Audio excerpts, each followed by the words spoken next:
Kalau mau jujur-jujuran, mobil apa sih yang hampir semua orang Indonesia pernah naiki atau minimal tahu? Jawabannya pasti Toyota Innova. Dari jadi mobil keluarga, mobil kantor, travel, sampai mobil dinas pejabat, semuanya pakai ini. Dan yang paling sering kita papasan di jalan, ya versi Innova Reborn. Orang-orang suka karena mobil ini tuh aman, nggak aneh-aneh, nggak kebanyakan gimmick, tapi selalu bisa diandalkan. Makanya, Reborn ini sukses jadi standar kenyamanan buat kita semua. Di sini kita bakal kupas tuntas Innova Reborn apa adanya, dari sejarahnya, mesin, sampai kenapa harganya masih gelap alias mahal banget di pasar bekas. Bukan sekedar ganti tampang. Muncul pertama kali tahun 2015, Toyota ngasih pesan kuat. Ini bukan cuma Innova baru, tapi lahir kembali atau reborn. Ini adalah generasi kedua, penerus langsung si legendaris Innova Kapsul.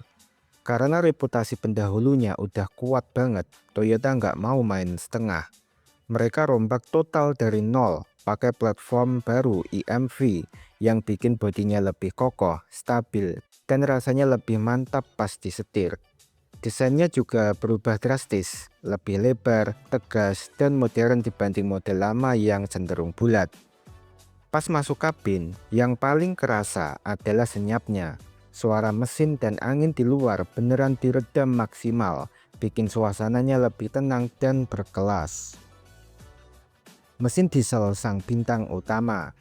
Nah, ini dia yang bikin Innova Reborn naik kelas. Toyota ngenalin mesin diesel baru 2GT FTV 2,4 liter yang tenaganya oke, irit, dan jauh lebih halus. Mesin inilah yang ngubah citra Innova dari sekedar mobil keluarga jadi MPV premium yang asik buat harian. Posisinya pas banget di atas Avanza, lebih mewah dan nyaman, tapi di bawah Alphard lebih masuk akal harganya.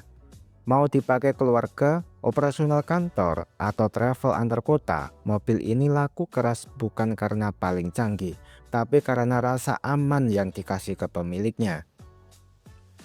Desain yang dewasa.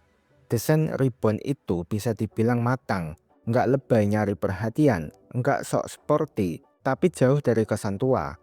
Bodinya berisi, panjang 4,7 meter dan lebar 1,8 meter, bikin kabinnya berasa lapang banget. Grill depannya gede dan kelihatan kokoh. Kalau kita lihat dari spion, kita pasti langsung tahu itu Reborn karena posturnya yang tinggi besar itu khas banget. Masuk keluar mobil juga gampang buat anak kecil atau lansia karena pintunya lebar. Belakangnya pun simple tapi fungsional. Intinya, mobil ini nggak bikin orang nengok dua kali di parkiran, tapi bikin penggunanya pede pas turun karena auranya yang berwibawa. Kabin yang bikin betah. Duduk di kursi driver itu enak banget. Pandangan luas jadi nggak gampang capek. Dashboardnya rapih, tombolnya gampang dipahami, dan materialnya terasa solid buat jangka panjang.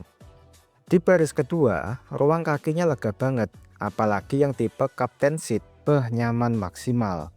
Baris ketiganya juga masih manusiawi buat orang dewasa. Terus soal suspensi, Reborn ini jagonya empuk tapi tetap stabil. Enggak goyang pas ngebut tapi enggak keras pas lewat jalan rusak. Tenaga RWD dan transmisi yang bandel. Sampai sekarang, Reborn masih setia pakai penggerak roda belakang atau RWD. Kenapa? Karena lebih kuat buat nanjak, tahan siksaan beban berat, dan stabil di berbagai medan jalanan Indonesia. Transmisi maticnya pun jenis konvensional yang terkenal awet dan halus, asalkan rajin ganti oli aja. Lalu apa sih kurangnya? Biar adil, kita bahas minusnya juga ya. Pertama, harga bekas gila. Karena banyak yang nyari, terutama diesel, harganya susah turun. Kemudian bodinya yang bongsor, agak PR kalau harus lewat jalan yang sempit atau parkir di tempat yang padat. Dan kemudian lagi yang versi bensin, jujur aja konsumsi BBM-nya agak boros dibanding MPV modern lainnya. Dan yang terakhir adalah minim fitur kekinian, nggak banyak teknologi aneh-aneh atau gimmick layar canggih. Kesimpulannya, kenapa sih masih banyak yang nyari? Jawabannya simpel, nyaman, kuat, harga stabil, dan aman secara sosial. Innova Ribbon itu tipe mobil yang gak bakal bikin kamu ngerasa salah pilih atau nyesel setelah beli. Mungkin dia bukan yang paling canggih atau paling irit, tapi kalau kamu butuh mobil yang tenang, nyaman, dan bisa dipakai bertahun-tahun tanpa drama, Ribbon tetap jadi pilihan yang paling logis. Di zaman mobil yang makin rumit, mobil yang biasa tapi benar kayak gini justru makin mahal harganya. Menurut kamu, gimana? Masih layakkah jadi idola?